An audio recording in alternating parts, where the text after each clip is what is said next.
जैसा आपने करके दिखाया, वह भी पीछे रहने वालों में से नहीं है, ये मैं अनुभव से कहता हूं।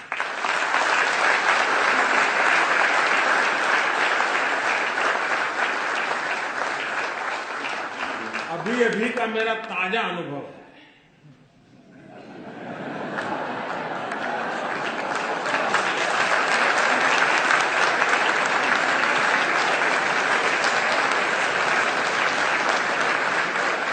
कौन से वाला?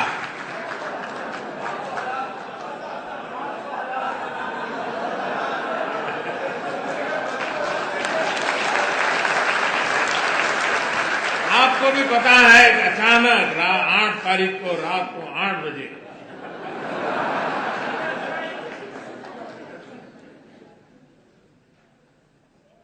$500 और 1000 की नोट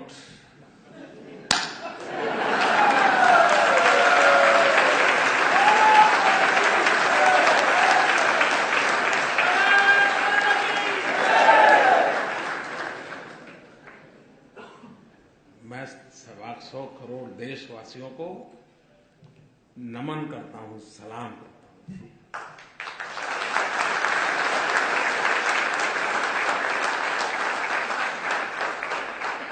घर में शादी है, वैसे नहीं है। मां बीमार है, 1000 की नोटों का थप्पा है, लेकिन मुश्किल है। इन सब के बावजूद भी तकलीफ है, ये पता है, खुद को है पता है, अड़ोस पड़ोस को है पता है, उसके बावजूद भी लोग मुंह में उंगली डाल डाल करके पूछवाते थे, मोदी को कुछ बोलो, कुछ मोदी के खिलाफ बोलो। ऐसा भी चल रहा है। लेकिन मैं देश के लोगों को 100 सलाम करता हूं।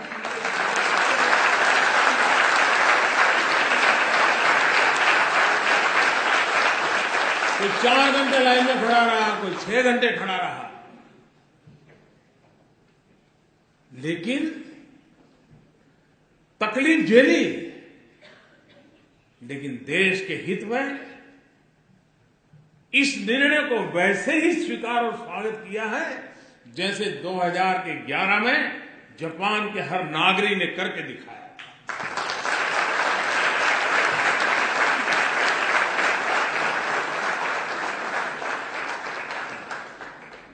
कुछ स्थान पर तो लोग 5-5 घंटे खड़े थे और अचानक एटीएम काम करना बंद कर दिया, तो भी चलो कल ठीक हो जाएगा। ये अपने आप में देश के उज्जवल भविष्य की निशानी है, उज्जवल भविष्य की निशानी है। ये ठीक है कि पाप करने वालों की संख्या कोई ज्यादा नहीं होगी, 1 लाख 2 लाख 5 लाख लोग होंगे, मुसीबत 125 करोड़ को होती है। लेकिन फिर भी 125 करोड़ को लगता है कि अगर इतना सा झेलने के बाद, और आपने देखा होगा, अब तो व्हाट्सएप पर सब आता होगा, पहले गंगा में कोई चवन्नी नहीं डालता था,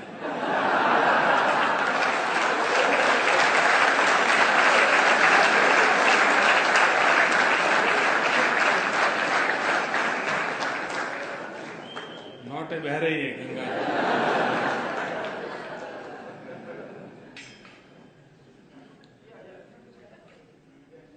आप मुझे बताइए,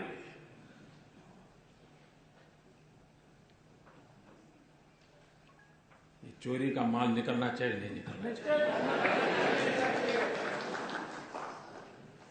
सामान्य मानवी को शिकायत ये होती है कि आप एक को फायदा हो और दूसरे को नुकसान हो, तो उसको लगता है भाई कानून सबके 500 की नोट गई, सबकी 1000 की नोट गई, मोदी की भी 1000 की नोट अब बाजार में चलने वाली नहीं है, तो लोग कहते भाई ये बढ़िया है। ऐसा होना चाहिए, हर एक के लिए समान उसका असर है। और इस कारण, इस निर्णय से मुझे भी पता नहीं था कि मुझे ऐसे आशीर्वाद मिलेंगे, जिस आशीर्वाद के शायद मैं जब सोच रहा था कि ये करूंगा तो क्या क्या तकलीफ आएगी, क्या क्या फायदा होगा, वो तो मैं सोचा ही नहीं था। मैं दिमाग खपा रहा था कैसे करूं कैसे, और अच्छा एक काम ऐसा था कि लोगों से बता भी नहीं सकता था,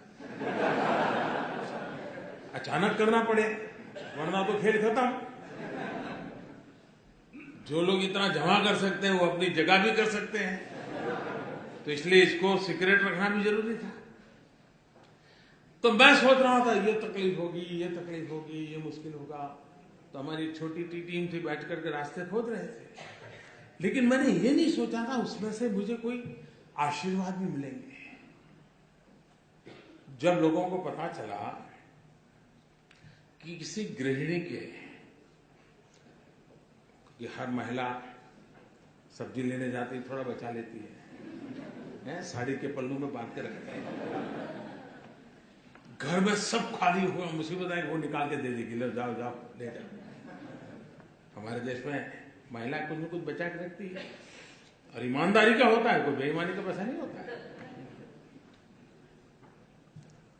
जब हमने कह दिया कि अगर किसी गृहिणी का 2.5 लाख रुपया अगर वो बैंक में जमा कर देगी तो सरकार उसको नहीं पूछेगी कि ये 2.5 लाख रुपए कहां से आए थे।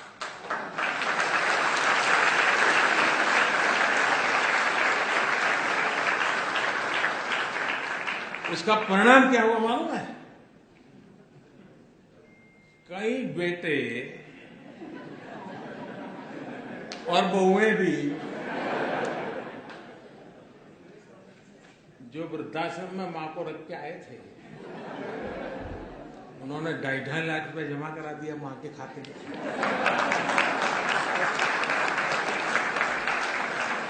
अब मुझे बताइए वो मां मुझे आशीर्वाद देगी कि नहीं देगी? ऐसी वृद्ध मां आशीर्वाद दे तो फिर योजना सफल होने में कोई आशंका रहती है क्या? भाइयों बहनों, ये बहुत बड़ा स्वच्छता का अभियान है। ये किसी को परेशान करने के लिए नहीं है। तकलीफ हुई है, तकलीफ तो होती, मुझे भी अंदाज, मैंने पहले दिन भी कहा, जब 8 तारीख को मैंने राष्ट्र के नाम संबोधन किया तब भी कहा कि इतना बड़ा देश है, 50 दिन दिए हैं, जल्दबाजी करने की जरूरत नहीं।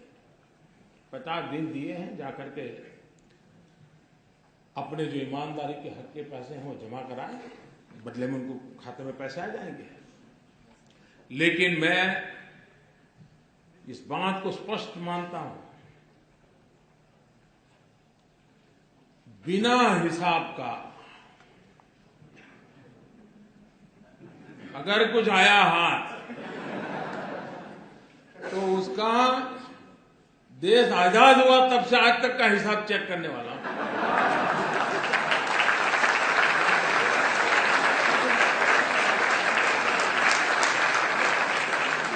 जितने लोगों को नए लाना पड़ेगा ला करके भी इस काम में लगाऊंगा।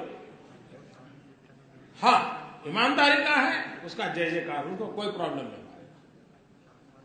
लेकिन इस प्रकार से किसी ने जमा किया और वो सोचता होगा कि आज बैंक में रख दूंगा फिर देख लूंगा, कोई बचने वाला नहीं है।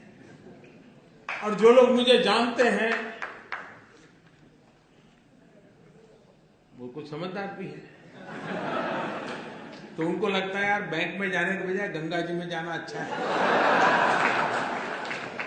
पैसे मिले या न मिले पुण्य तो मिल जाएगा।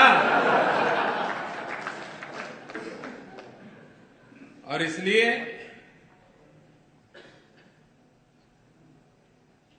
देश को मैं फिर एक बार,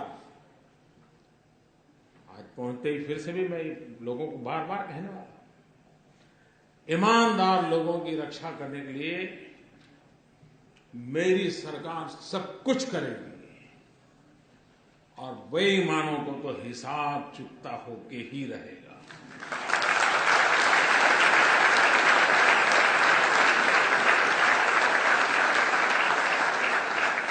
अच्छा, ऐसा नहीं कि हमने रातों रात किया है। हमने पहले एक स्कीम निकाली कि भाई आप इतना दंड देकर के जितना दे सकते हो दे दीजिए। तो करीब 67,000 करोड़ रुपए आए। तब भी कुछ लोग तो कहते थे कि मोदी फेल हो गए, मोदी का कुछ नहीं हुआ, लेकिन आखिर भी आंकड़ा आया तो अब वो बोलते ही नहीं है। और पिछले 2 साल में इस प्रकार के अलग अलग जो प्रयास किए, करीब करीब 1.25 लाख करोड़ रुपया वापिस आया। 1.25 लाख करोड़ रुपया।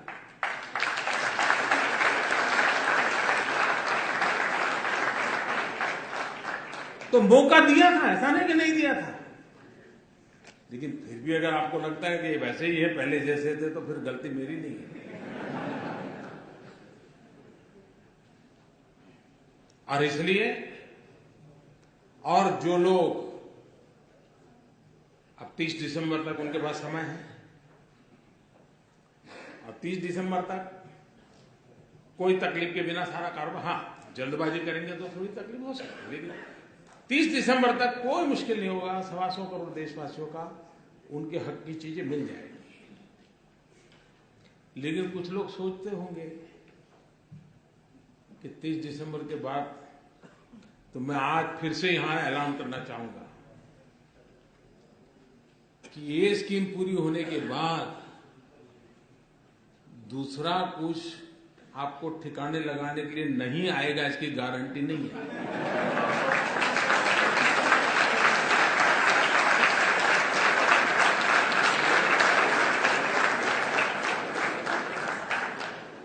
अब दुनिया इतनी बदल चुकी है, हमने मुख्य धारा में, आप ठीक है पहले कर लिया भाई, मैंने मौका दिया है, आ जाइए।